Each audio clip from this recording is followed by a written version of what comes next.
Okay, so I want to talk about the vagal paradox. And really, you're going, what is the vagal paradox? Well, that's what I'm going to answer in this video. Thanks for tuning in. So the vagal paradox is what arises when we adapt the conventional model of how the autonomic nervous system works.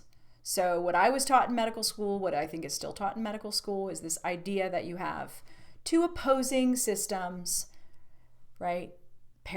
Sympathetic, which is, Incredible Hulk state, versus parasympathetic, which is yoga mama state, right? Where you're zen, you're rest and digest, versus you're ready to take down the powers that be.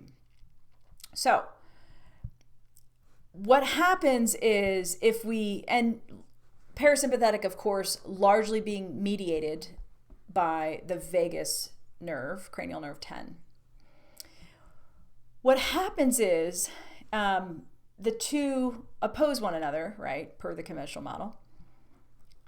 Parasympathetic is viewed as the brakes on the gas pedal that is sympathetic. So a slowing of the heart is largely mediated by vagus, according to this theory.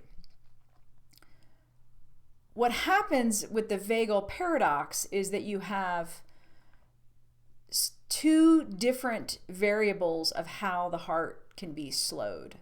So, and we see this in neonatology. So if you look at the marker for pretty good brand new baby health in terms of their heart function, and you look at basically vagal tone, right? Cardiac vagal tone, meaning how is the vagus affecting how the heart is beating. What we see is when you have good vagal tone, you have good heart rate variability, right? HRV. That corresponds with what we call respiratory sinus arrhythmia. So the tone on from vagus on the heart, those two go together. When we see high heart rate variability, okay, good marker, right?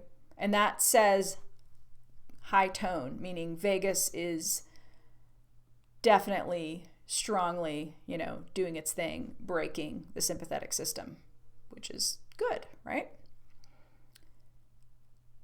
Except for the fact that you also have a more serious kind of scenario that can happen called bradycardia, where you can have an extreme slowing on the heart rate to the point that neonatologists know this is a marker for duress and stress in an infant. And if you see this, it's a bad marker, and potentially they might die. It's literally that concerning. So why would that be? Why would we have a marker, cardiac vagal tone look like on the one hand it's having good tone is a good thing, and on the other hand having good tone in the bradycardia sense is a bad thing? How can both be the case? Further complicating things and adding to this vagal paradox, you have the two don't necessarily go together. So it can be the case, they should occur in tandem because they're both markers of vagal tone, right?